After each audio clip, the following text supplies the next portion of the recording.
नमस्ते सम्पूर्णमा तपाईहरुलाई स्वागत छ। आज नयाँ भिडियोमा तपाईहरुलाई स्टक मार्केट नेपाल युट्युब च्यानलमा स्वागत छ। म तपाईहरुलाई आज मेरो शेयरमा आज चाहिँ सर्वोत्तम सिमेन्टको आईपीओ कसरी दिने, कति पैसा लाग्छ र म तपाईहरुलाई भरेर देखाउने वाला छु मेरो शेयरको थ्रु। तपाईहरु स्टक मार्केट नेपाल युट्युब च्यानलमा नयाँ हुनुहुन्छ भने सब्स्क्राइब गरेर साथ दिनु होला।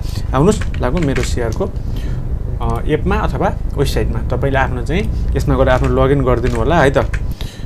आफ्नो डीपी होल्डिङ हानेरमा लगइन गरिदिनुस् र तपाई यो माई आस्वा लेखेको ठाउँमा गएर क्लिक गर्नुस् र यहाँ देखाएको छ एप्लाई फर इस्यु भनेर र सर्वोत्तम सिमेन्ट कम्पनी लिमिटेड भनेर एप्लाईमा गएर चाहिँ क्लिक गरिदिनुस्। यहाँ तपाईलाई सहजै देख्न सक्नुहुन्छ हैन।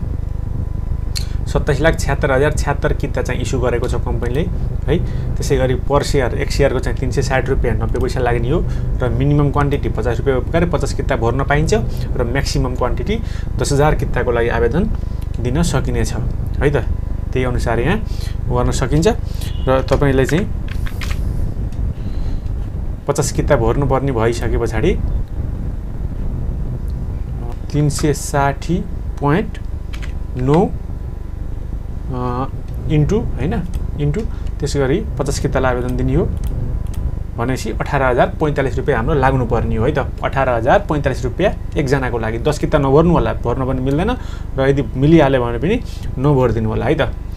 त्यो 18,045 लाग्ने भयो। तपाईले आफ्नो बैंक चुज गरिदिनु होला र एकाउन्ट नम्बर चुज गरिदिनु होला। यहाँ अटोमेटिक आउँछ। त्यसपछि कुन ब्रान्च के हो भनेर यहाँ 50 किता अप्लाई गरिदिनुस्। यहाँ अटोमेटिक 18,045 देखाएको छ।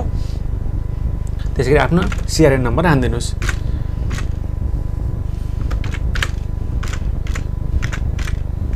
जुन बुङले प्रोभाइड गरेको हुन्छ है त।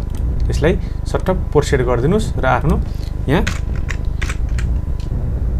यसरी चाहिँ उ हानेर चाहिँ अपडेट गरिदिनुस्।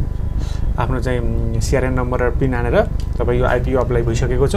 भोलि चाहिँ तपाईले एप्लिकेसन रिपोर्टमा सर्वोत्तम सिमेन्टमा तलतिर भेरिफाइड लेखेको देख्न सक्नुहुनेछ। अहिले अनभेरिफाइड छ, यो स्ट्याटस भेरिफाई हुनुपर्ने छ है त। त्यसपछि तपाईको अमाउन्ट ब्लक हुन्छ। यदि तपाईले चेक गर्नु होला अनभेरिफाइड छ भने फेरि चाहिँ आईपीओ हाल्न सक्नुहुन्छ है त। भिडियो हेर्दिनु भयो यही अनुसार गर्नु होला। तपाईहरुलाई धेरै धेरै धन्यवाद।